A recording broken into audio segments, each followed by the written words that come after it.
coming up. I'm gonna catch everyone he can. The one part of the prison population determined to keep coming back.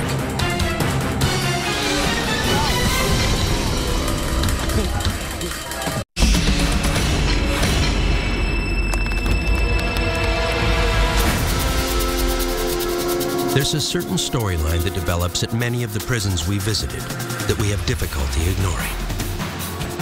It's the relationship between inmates and cats. Sometimes they're strays that roam prison grounds and bond with inmates, and other times they're part of a sanctioned rescue program, like the one at Indiana State Prison. Introduce me to your friend. This is Cletus. He's 16 months old.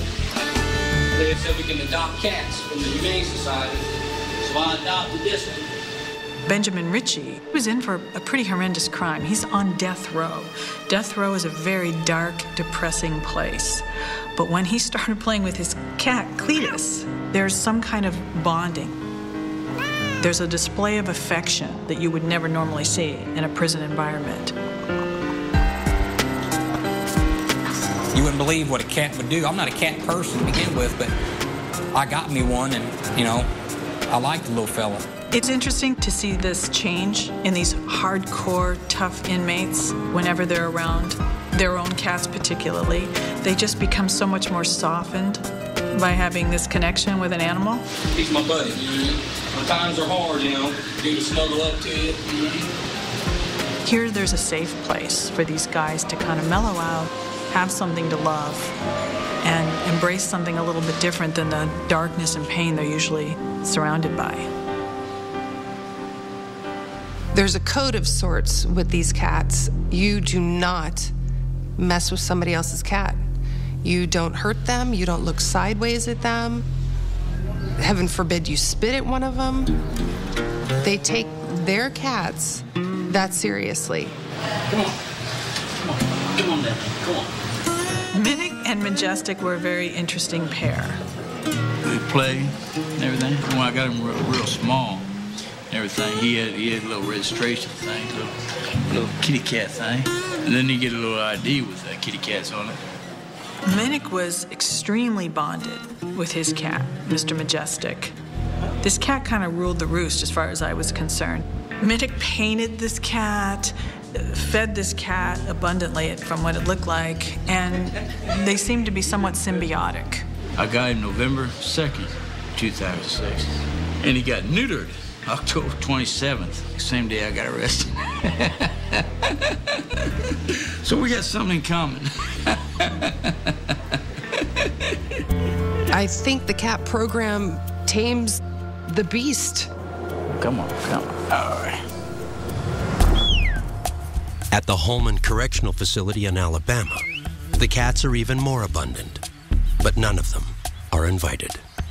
At Holman, they're just wild cats who the inmates connect with and start feeding, even though it drives the staff crazy. I'm gonna catch him cats, TC. I'm gonna catch everyone he can. There was a sergeant in charge, Sergeant English, whose job it was to try to deal with these feral cats and get them outside the prison. The cats became his nemesis, particularly Fluffy. It's Fluffy, but I think he's gonna have a little trouble with that one. It's personal between him and her. You know what I'm saying? So it's wit, animal wit, against human man wit.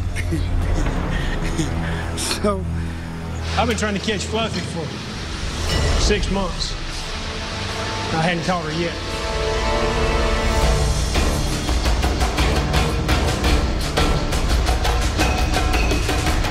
The inmates love the cats, and the cats trust the inmates. And it was just a neat story to see the officers trying to get the cats and the inmates trying to protect the cats. And it just proved to be a really cool story. Fluffy's had another kitten. Fluffy seemed to be perpetually breeding more and more kittens. she finna get him up and run with him now. She finna go. She finna go with him. She gone. There's no telling where she's carried him to. Can you get her? Yeah, you got her now. That's what I'm She's gone in there now. It's over with now. Sergeant English liked the cats. He wasn't going to hurt the animals. He was trying to find them homes, but the cats were posing a problem at the prison. They were getting stuck in the fence. They were just creating too many problems. They weren't set up to have a cat program. This is my cat, baby. You don't want no egg. Tell me you don't want no egg. Tell me you don't want no egg. So one day we're covering this story, and there were two kittens, a brother and sister, and the brother actually reminded me a lot of a cat that I had had for like 15 years. He was really bold. I mean, you can actually see in the footage when they set the trap out, they had the food at the back of the trap, and the cat didn't even hesitate. Yeah, he caught now. He caught right now. Get out of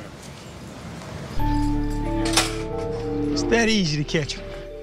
And when Sergeant English closed the trap, he stopped for maybe a second, turned back to the food, and just kept eating the food like it was cool, you know? At that point, I was like, this is a pretty cool cat. Most people would say, oh, it's a stupid cat, but I took it to be like, he was just bold, he didn't care.